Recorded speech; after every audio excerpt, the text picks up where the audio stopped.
over so many years, and I think that every athlete and performer, they're my heroes. You know, we've had a handful of Canadian gymnasts who've done rather well. None at the all-round level, at the Olympic or World Championship level. What do you think we need in this country just to kick us over the edge, just take us that one more step? We have a lot of talent, and we have very, very good coaching, but we're not putting all the heads of the coaches together. I think that's probably what we need more. National team training centers. All the top countries in the world have national team training centers, and I think that's where Canada could benefit. Mm-hmm. Would you like to continue in gymnastics after you're finished as a competitor? Would you like to get into coaching in some way? Oh no. Why not? Why oh no? Because gymnastics is a sport that you have to start coaching little kids, and you have to mold minds, and I'm not a mind shaper. So I'd rather give back to the sport by sport broadcasting or something. Yeah. Oh, now what are you going to take at school? Broadcasting communications. You want like my job? One other aspect of these games was the inclusion of disabled athletes met here on Vancouver Island, and we'll update you on some of the records that were set here. Who helped Canada claim gold. Stella arrived in Victoria to wrap her nagging ankle to exit as the champion. A young Australian, Joanna Hughes, threatened to stand in her way. On the first day, Canada was expected to easily defend its team gold. Stella did her part with a smile. But in warm-up, her teammate Stacey Galloway went down with a knee injury. She was convinced she had to get up to try. And in her own way, Stacey Galloway delivered. No other word for this: guts. Later, she told us it was worth every second of this driving pain. And Stella stood tall in Galloway's wake, followed with an uneven bar routine that may have been the best of her life. But an English invasion of Canada's territory rolled along on the shoulders of tiny Annika Reeder, squarely on the back of their captain Jackie Brady, a headlong charge at the Commonwealth title. Stella was in a world of her own, unwilling to succumb, brilliant in her every move. The theme was a playground on this day. 4 inches wide, she mastered it all and what was beyond. In the end, 2 teammates, and they were tearful runners-up. It might have been different. Canada claimed the silver this time. England claimed their crown, but never their pride. Stacey is a team player and an asset to the Canadian team, and because we lost her, we lost way more than that. The essential Stella is this: determination. It grows out of her family, proud and loyal. The results of that are evident whenever she moves, with confidence and grace, and never afraid. They are there for her, and in her moment of victory, she knew they were present. Oh my goodness, I'm so excited. I never cry, and I would bawl. Last day, last time on the international stage.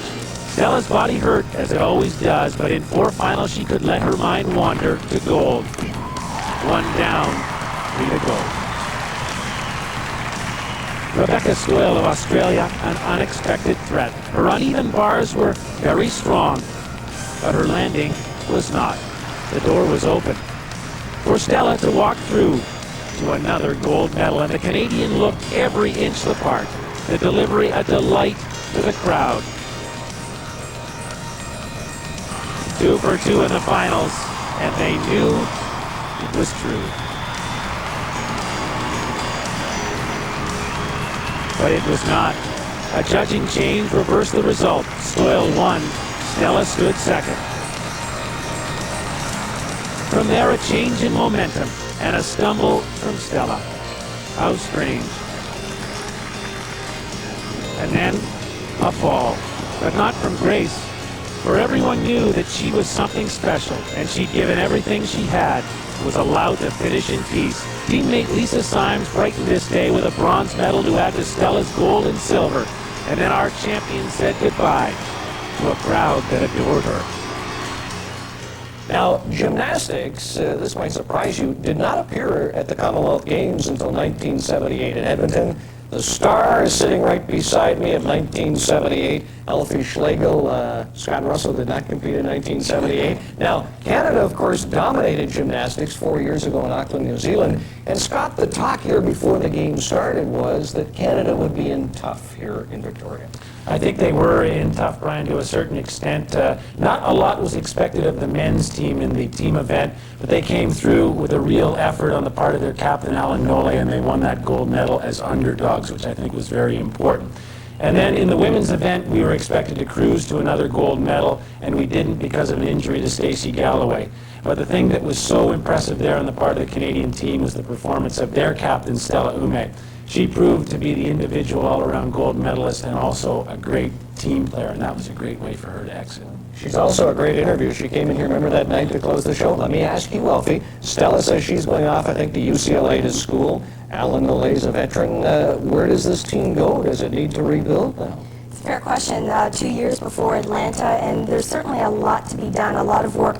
We're losing a big star in Stella. Certainly there's a big void to fill. There are a lot of young kids coming up in the scene, as you saw Jamie Hill. Stacey Galloway, still uncertain what her future holds. But they need to get these kids out into the international limelight. We need to start building their confidence, their profile, more importantly. Alan Nole still hasn't decided if he's going to hang around for another 2 years. He's basically month by month. But the importance is getting them out into the international playing field. The judges need to know who they are, and we need to build that reputation. Australia, much has been made about the Australian Institute of Sport. The Aussies dominated in the pool. They've won the most medals.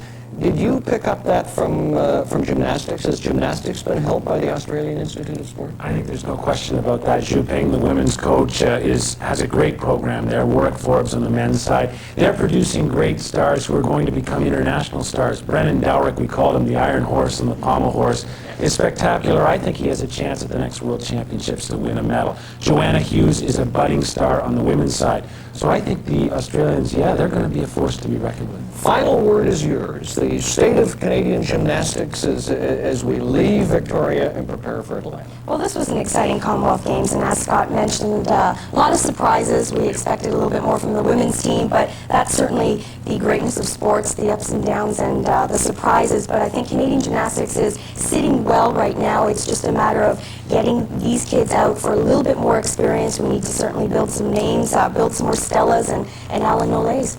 Wouldn't mind an Alfie Schlegel or two. Alfie Schlegel and Scott Russell. Hey, Scott, that'd be pretty good. All right, Scott Russell, thank you very much. We'll talk to you again before the night is through. Now, we alert our stations along the network. This is a station break coming up. We're going for a station break, and you know what? Listen to this rain. Heavy rain continues to fall in the Inner Harbor. Well, I'm just trying to figure out if Alan Nole counts, because I know he also plays to beat Burlington, so we can get his medals too if the count goes up.